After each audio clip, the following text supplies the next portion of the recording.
사랑하는 여러분, 한 주가 시작되고 다시 화요일입니다. 어제도 평안하셨습니까? 어제 하루 동안 포털 사이트의 뉴스는 계속해서 바뀌고 또 SNS에도 계속해서 새로운 소식들이 올라왔습니다. 특히 페이스북을 비롯한 각종 SNS에는 대형 언론사들의 뉴스를 옮겨온 것도 있지만 그 뉴스들에 대한 평가와 의견들도 시시각각 올라왔습니다. 요즘 모든 언론과 우리들의 관심은 단연 코로나19의 대유행에 대한 염려, 또 교회발 감염 확산이 언제쯤 멈추게 될지, 다행히 어제 많이 감소해서 마음이 조금 놓이지만 여전히 안심할 수 있는 것은 아니라고 말하고 있습니다. 교회라고 다 같은 교회는 아닌데 무조건 교회 또 기독교란 이름으로 처리되는 언론 기사에 대해서 억울하다는 의견도 있고 다 같은 교회인이 회개해야 된다고 말하는 분들도 많이 있습니다. 우리는 모두 오늘 우리 사회와 우리 삶의 자리, 우리가 살아가는 지구 환경의 위기에 대한 책임이 어디에 있는지, 또 그 책임을 그들이 다 최대한 공정하게 지고 있는지 우리 스스로에게 계속해서 묻고 있습니다. 그런데 우리의 삶을 보면 실상은 그렇지 않습니다. 어떤 죄와 잘못에 대한 처벌이나 대가는 너무나 솜방망이로 여겨질 때가 있고 어떤 죄와 잘못에 대한 대가나 처벌은 너무나 혹독하다고 여겨질 때가 있습니다. 여전히 아무도 처벌받지 않는 일들, 여전히 누가 그랬는지 확인조차 되지 않는 사건들도 많이 있으며 나는 여전히 아프고 우리 사회가 여전히 진통을 겪고 있는데 아직 잘잘못에 대한 규정과 사회적 합의조차 제대로 되지 못한 사건들도 많이 있습니다. 그렇게 많은 일들이 잊히고 또 우리의 기억에서 희미해져 가기도 합니다. 그리고 또 그런 아픈 역사들이 우리 사회와 우리 삶의 어딘가에서 다시 일어나고 있다는 것입니다. 성경을 보아도 그렇지 않습니까? 인류와 역사의 지속적인 죄악에 대해 하나님께서 분노하신다고 말씀하는 성경의 이야기가 계속해서 반복됩니다. 같은 일들이 또 일어납니다. 사라지지 않습니다. 좀 사라지면 좋겠지만 그 사람이 그 사람이라고 느껴질 때가 얼마나 많습니까? 인간이 악을 극복하고 인간이 탐욕과 불의함을 벗어버린다는 것이 가능하긴 할까? 그런 집단적 회개, 사회적이고 국가적인 회개나 개인적인 참회는 도저히 불가능할 것 같다고 느껴질 때가 얼마나 많습니까? 사람들은 어떻게든 죄악의 덩어리를 상속하려고 하고 어떻게든 악한 방법을 찾아내고 더 악한 방법도 찾아냅니다. 그 시절에는 드러나지 않았는데 시간이 지나고 난 후에 그 사건의 전말, 그 사건의 배후나 실체가 드러나서 우리를 아프게 할 때도 있습니다. 세상이 참 공평해 보이지 않고 희망이 없다고 생각될 때가 있습니다. 오늘 우리 시대의 평안을 위해 기도해야 한다고 어제 이사야서 33장을 통해 말씀을 나누었는데 정말 우리 시대에 평안이 있기를 바라고 또 바라는데 우리 시대가 어떻게 평안을 회복해 갈까 염려스러운 불안한 마음이 요즘은 마음에 들 때가 한두 번이 아닙니다. 그러나 사랑하는 여러분, 신실하신 하나님은 오늘 우리 삶의 자리, 우리의 역사를 그대로 두고 관망하는 분이 아닙니다. 하나님은 우리 역사의 주인이십니다. 이 역사가 우리의 역사가 아니라 하나님의 역사입니다. 그래서 오늘 본문에 이사야서 34장 1절이 이렇게 말씀하는 것입니다. 열국이여 너희는 나와 들을지어다. 민족들이여 귀를 기울일지어다. 땅과 땅에 충만한 것, 세계와 세계에서 나는 모든 것이여 들을지어다. 하나님께서 들으라고 말씀하십니다. 내 말에 귀를 기울이라고 말씀하시는 것입니다. 사랑하는 여러분, 하나님의 말씀에 늘 귀를 기울이시기를 바랍니다. 살아있는 하나님의 말씀을 향해 우리의 귀와 우리의 눈과 우리의 마음이 자꾸 움직이길 바랍니다. 그 말씀을 듣는 것을 세상의 다른 어떤 소리에 귀를 기울이는 것보다 더욱더 우리의 일상으로 삼게 되는 은혜가 있길 바랍니다.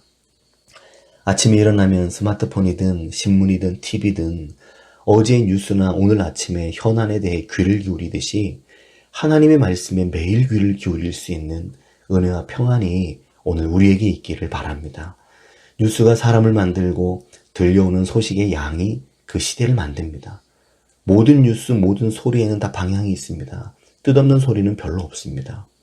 아마 뜻없는 소리가 있다면 자연의 소리 정도라고 할까요? 그런데 그 자연의 소리마저 어떤 뜻의 표현이지 않습니까? 자연도 아프면 아프다. 견디는 것이 이제 한계에 도달했다. 그러면 드디어 자연이 포효합니다. 그래도 지금 북극이 더 빠르게 녹아내리고 있고 거대 빙하들이 완전히 자취를 감추고 세계 곳곳에 자연 관측 이래 유례가 없는 수해와 폭염이 일어나고 있지 않습니까? 이것이 모두 자연의 뜻있는 소리, 자연의 아픈 목소리, 아우성일 것입니다. 이 거대한 자연의 아우성 앞에 인간이 얼마나 버티겠습니까? 모든 소리, 모든 현상에 다 어떤 의도와 방향이 있습니다. 그리고 우리가 더 시선을 두는 것, 더 관심을 두는 것에도 늘 이미 방향이 있고 선택이 있는 기울어진 관심과 쏠림 현상이 있는 겁니다. 유독 더 관심이 가고 더 눈이 가고 더 귀가 솔깃해지는 뉴스, 소식, 이야기가 있습니다. 그래서 우리는 늘 더 관심 있는 뉴스, 늘 더 보는 언론사의 신문이나 뉴스를 즐겨봅니다. 좀 더 다양한 의견을 청취하거나 두루 살피는 것이 사람에게 한계가 있는 것입니다. 그런데 사랑하는 여러분, 그와 마찬가지로 우리의 관심사 여러 가지 중에 성경의 말씀, 하나님의 말씀을 듣고 먹는 것이 그 여러 관심 중에 하나가 되어서는 안 됩니다. 하나님의 말씀을 향한 관심은 일상이 되고 삶의 가장 소중한 것이 되어야 합니다. 하나님의 말씀을 먹고 마시는 것은 우리의 일상이 되어야 하고 우리의 매일의 양식이 되어야 합니다. 그것도 하루 중 우리가 먹고 마실 가장 거룩하고 가장 소중한 음료가 되고 빵이 되길 하나님 원하십니다. 이것이 복된 인생의 길이며 이것이 어제 말씀에 이사야서 33장 6절에 구원의 지혜와 지식이 풍성할 것이니 여호와를 경외함으로 여호와를 경외함이 내 보배니라 라는 말씀 그대로 여호와를 경외하는 보배로운 인생의 길이 됩니다. 그 흔들리지 않는 주의 말씀을 향한 영적 부지런함이 오늘 우리에게 있길 바랍니다. 이사야서 33장은 여호와 하나님의 진노의 날, 보복하시는 날, 심판하시는 날에 대해서 말씀하고 있습니다. 2절부터 15절은 하나님께서 열방을 향하여 진노하시는 날이 오게 될 것이고 그날에는 아무도 그 심판을 견디지 못할 것이라고 말씀합니다. 8절은 말씀하기를 이것은 여호와께서 보복하시는 날이요 시온의 송사를 위하여 신원하시는 해라고 말씀합니다. 하나님의 심판이 임하면 그 땅이 세세 황무하여 그리로 지날 자가 영영이 없을 것이라고 10절이 말씀합니다. 그 땅의 황폐함이 극심하여 11절부터 보면 당아새와 고슴도치가 그 땅을 차지하며 부엉이와 까마귀가 거기에 살 것이라고 말씀하지 않습니까? 사람 없는 집, 황폐한 거리를 차지하는 당아새와 고슴도치, 부엉이와 까마귀가 그 땅을 차지할 것이라고 말씀하는 것이며 11절 뒷부분은 여호와께서 그 위에 혼란의 줄과 공허의 추를 들이오실 것이라고 말씀합니다. 12절은 그들이 국가를 이으려 하여 귀인들을 부르지만 거기에 아무도 없을 것이라고 말씀하고 그 모든 방백도 없게 될 것이라고 말씀합니다. 그 궁궐에 가시나무가 나며 그 견고한 성에는 엉겅퀴와 새품이 자라서 승냥이의 굴과 타주의 처소가 될 것이니 들짐승이 이리와 만나며 숫염소가 그 동류를 부르며 올빼미가 거기에 살면서 쉬는 처소로 삼으며 부엉이가 거기에 깃들이고 알을 낳아 까서 그 그늘에 모으며 솔개들도 각각 제 짝과 함께 거기에 모이리라 라고 말씀하고 13절부터 15절까지 말씀하고 있는데 황폐한 그날 그 영화로웠던 자리를 대신할 것들이 혼자도 아니에요. 여럿이 서로 짝을 이루어 암수와 함께 거기 모여 새끼와 함께 아예 자리를 잡을 것이라고 말씀하니 그날이 얼마나 참담하며 돌이킬 수 없는 심판의 때인가라는 겁니다. 아무리 하나님의 심판이 멀리 있고 공의가 사라지고 세상에 억울함이 가득하다고 말하고 죄악을 행하는 자들은 마음 놓고 죄를 행할지라도 하나님의 심판이 반드시 올 것이라고 말씀하는 것입니다. 그리고 34장의 마지막 부분 16절과 17절은 너희는 여호와의 책에서 찾아 읽어보라. 이것들 가운데서 빠진 것이 하나도 없고 제 짝이 없는 것이 없으리니 이는 여호와의 입이 이를 명령하셨고 그의 영이 이것들을 모으셨습니다. 라고 말씀합니다. 너희는 여호와의 책에서 찾아서 읽어보라고, 관심을 갖고 주의를 집중하여 찾아서 읽어보라고 말씀합니다. 너희 관심의 방향에 무엇이 있는지, 너희 눈이, 너희 귀가 어디로 쏠려 있는지 생각하라고 말씀하는 것입니다.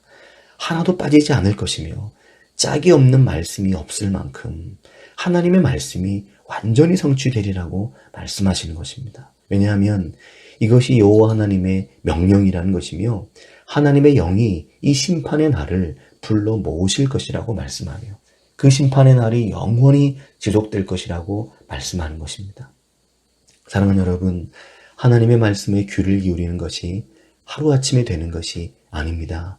그날이 신속할 것이기에 우리의 관심이 평소에 하나님의 말씀을 향할 수 있기를 바랍니다. 이 하나님의 말씀과 뜻을 그의 책에서 찾아 읽을 수 있는 열심, 그 열심이 오늘 우리에게 있기를 바랍니다. 하나님 오늘도 우리에게 말씀하십니다. 너희는 여호와의 책에서 찾아 읽어보라 라고 말입니다. 사랑의 하나님 아버지, 감사합니다. 어제 급격히 400명대에 이르던 확진자가 200명대로 줄어드는 것을 보면서 조금이나마 마음에 안도감을 얻지만 이 일이 앞으로 어떻게 될지, 또 오늘은 얼마나 많은 확진자가 나올지 예상할 수 없는 상황 속에 있어서 하나님 아버지의 도우심을 구하고 하나님의 살피심을 저희들이 구합니다. 하나님 아버지, 이 위기의 때에 사랑하는 성도들의 삶의 자리와 경제적인 자리, 직장과 사업 자유에 함께 해주시기를 원합니다. 하나님의 위로와 하나님의 돌보심, 하나님의 힘이 하나님께서 도와주신 은혜를 삶에서 느끼도록 인도해 주시기를 원합니다. 건강이 어려운 이들, 몸에 약한 어르신들을 지켜주시기를 원합니다. 아버지 하나님께서 그들의 삶을 두루 살펴주시기를 원합니다. 주님, 병중에 있는 도요 형제를 붙드셔서 항암을 잘 이겨낼 수 있는 건강한 몸을 주시고 암의 뿌리를 뽑아내도록 은혜를 더해 주시기를 원합니다. 하나님 아버지, 요양병원으로 옮기셔서 치료받으시는 김정희 권사님을 붙들어 주시고 강건함을 더해 주시기를 원합니다. 주님, 김우구 집사님을 붙들어 주셔서 하루빨리 퇴원하여 몸이 회복되도록 은혜를 더해 주시기를 원합니다. 하나님 아버지, 코로나로 지친 많은 성도들을 주님 붙드시며 코로나와 싸우는 방역당국과 의료진들을 붙들어 주시기를 원합니다.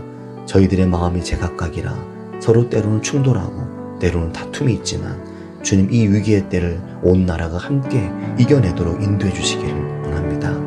이어지는 온라인 예배와 대면하여 얼굴을 볼 수 없는 우리의 형편과 함께 식사한 지 거의 반년이 훌쩍 넘어버린 우리 안타까운 삶의 자리를 주님 돌아봐 주시며 하나님의 은혜를 더해 주시기를 원합니다.